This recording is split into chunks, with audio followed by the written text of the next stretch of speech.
Actually, ako, yung retirement pag ninegosyo, personally, kung ako tatanungin mo, 40 years old, gusto ko na mag-retire. Kaya yung grind na ginagawa ko ngayon is pinupukpok ko ng husto para 40 years old, magre-retire na ako. Ayoko na ng grind na ginagawa ko ngayon. Gusto ko pag 40 ako, kalmado na ako. Ngayon, yung retirement ko na 40 years old, naikwento ko sa bilyonaryong 50 years old. Yung 40 years old na sinasabi mo, sabi mo lang yan. Kasi pag dumating ka sa point na 40 years old ka, is magre-retire ka na, hindi daw yun mangyayari. Sabi ko bakit? Kasi hindi natin target yung lumaki yung pera natin. Hindi natin target yung lumaki yung income natin. Kasi pag dumating ka sa punto, kumikita ka na ng amount na gusto mo, tatanungin mo ngayon yung sarili mo, ano na yung kasunod nito? Tinanong ko sarili ko, bakit sa kahit kumikita na ako ng amount na gusto ko nung bago ko magsimula, bakit hindi ako nagiging tamad? Bakit lalo pa rin ako sinisipag? Doon ko nalaman yung kilos na ginagawa ng mga successful na negosyante na hindi pa rin sila kumakalma kasi hindi na para sa kikitain. Ang hinahabol na namin, yung obsession dun sa ginagawa na nakakapag-accomplish kami na mga bagay na hindi normal. Hanapan mo kami ng problema. Kunyari, may negosyo kami, okay na, stable, maganda, well-known,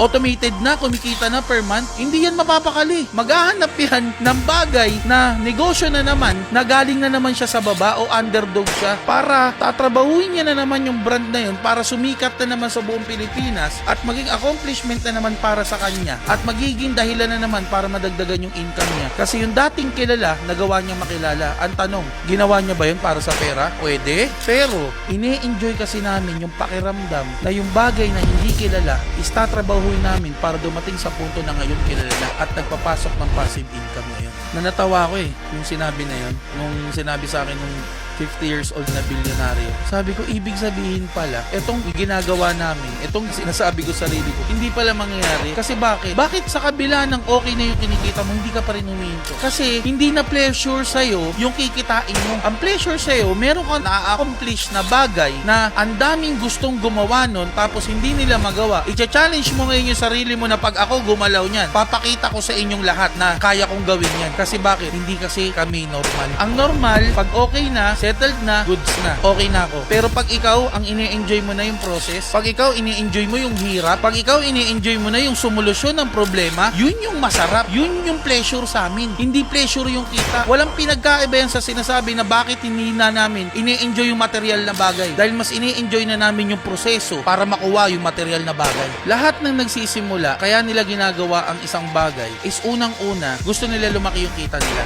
Okay yun, walang masama doon. Sa umpisa yun talaga na ang tanging gusto mo is lumaki yung kita mo para mabigyan mo ng maayos na buhay yung pamilya mo, para mapaaral mo yung kapatid mo, para